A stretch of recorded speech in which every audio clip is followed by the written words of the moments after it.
Hello everybody, I want to welcome you here today. As you can see on the board, I've got a picture of a sheep, a duck, and a rooster. And besides being, I don't know, I've never had rooster and I've never had duck, and I've had sheep and it's pretty good. But besides being good to eat from what I hear, you might be wondering what these animals have in common. They're not necessarily animals you always find on the farm. Two of them tend to be, but the duck isn't really. So you might be asking, what do these animals have to do in common with each other? Let's go to the next slide. I'm going to tell you. It goes all the way back to 1783 when these three animals were hanging out at their owner's house, and all of a sudden they noticed something. The owners were stitching together pieces of animal hide and making something that we would think was a balloon, and back then I don't think the animals thought it was anything. They probably didn't know what it was.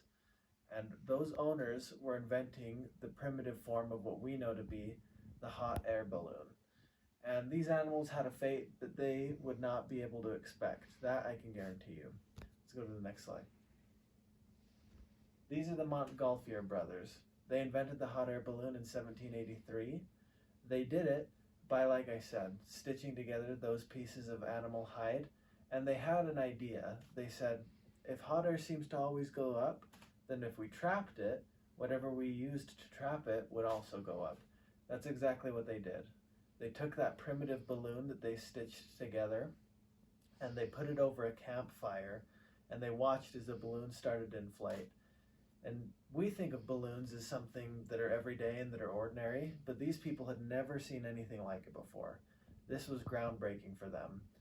They had a little basket attached to it, but the Montgolfier brothers weren't about to put their own lives to the test. They wanted someone else to go up in the balloon first. That's where our little friends, the duck, the sheep, and the rooster come in. They were the first passengers to ever fly. They took off over Versailles, France. That's where the palace was built. It wasn't built yet, but they took off and the hot air balloon flew a couple 100 feet above the ground. It didn't get very high. The rooster, the duck, and the sheep were in it. They were probably enjoying themselves. I don't really know why the rooster and the duck didn't take off, and the sheep obviously couldn't fly. At least it couldn't before. I kind of wish they'd put a pig in there so they could say when pigs fly, but they didn't. They took off over the countryside, and as the balloon was floating, the duck and the sheep and the rooster looked beneath them, and they noticed something kind of strange as they started to approach the ground. There was a lot of people, and they were coming to what it looked like greet them when they were on their way down. They only stayed up about 15-20 minutes, and so as they descended, the duck and the sheep and the rooster had a little greeting party waiting for them, but it wasn't what they were thinking. Apparently, back then, Benjamin Franklin had not yet invented the bifocals to my knowledge, or at least they weren't widely dispersed. I heard people had terrible eyesight, and so that could explain why the people decided that that hot air balloon was what they thought was a dragon. They went and they grabbed that hot air balloon and they ripped it up. We don't know what happened to our three friends, the goat, the rooster, and the sheep, but they weren't found. They thought that was a dragon, and according to people back then, that on the right is what a dragon looked like. I can't really seem to mistake that, even if I had one of my eyes closed, but the people back then sure were able to. They took that to be a dragon and they ripped it up, so we don't even know what the first hot air balloon really looked like. We have sketches, but they destroyed it. I want to talk a little bit about how modern hot air balloons work now that we kind of have a history of them. Modern hot air balloons have a couple things to do. They are self-propelled. That's why they can stay up in the air. They burn propane or some other fuel that keeps that flame alive, and it keeps the hot air balloon going, and the hotter it burns, the higher it can go. Because of that, the hot air balloon traps that hot air and rises. That seems pretty simple to us. Back then it wouldn't have been, but because it's less dense, that hot air balloon, even though it's got that tarp and it's got a basket and it's got the fuel, it's so thin or so stretched out, it just rises and continues to rise. That hot air balloon is able to navigate somewhat up in the air using a system of flaps that open either on the left or the right or above, as well as sandbags that adjust the weights and adjust the angles at which the hot air balloon is flying. The first one obviously had none of these things. They just kind of let it go and saw what happened. But the modern hot air balloons are actually able to be navigated and flown around. So this is what they look like when they're blowing up. I actually had the opportunity to go and launch one of these the other day, and it's really cool. As you can see, the basket is tipped on its side so that the flame can shoot in sideways. You can't exactly start the balloon being full. You've got to have it on the ground.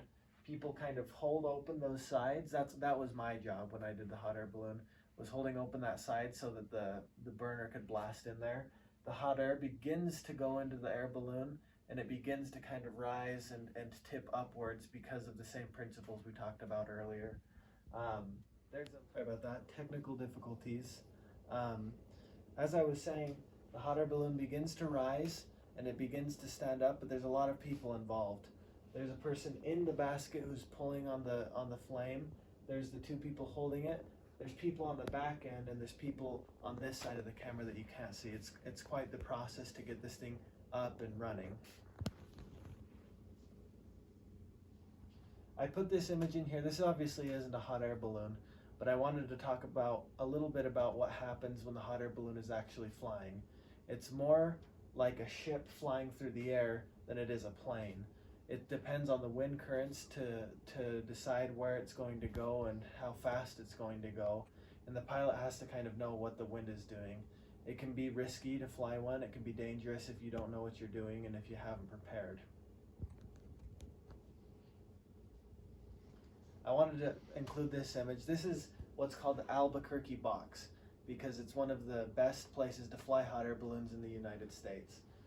The way it works is the hot air balloons take off, they blow here, and the pilot can control the altitude. That's the main thing he can control. He can't really control which way the balloon is going. He just controls the altitude. And so they take off here, they stay in this lower altitude, and they blow towards the city, and then they pump up the heat, they go up to the higher current, and they fly back, they let the heat out, and they drop back down, and the current blows them again. So as you can see, they're kind of just traversing the currents. They're not really guiding or flying where the balloon is going. They're just kind of navigating.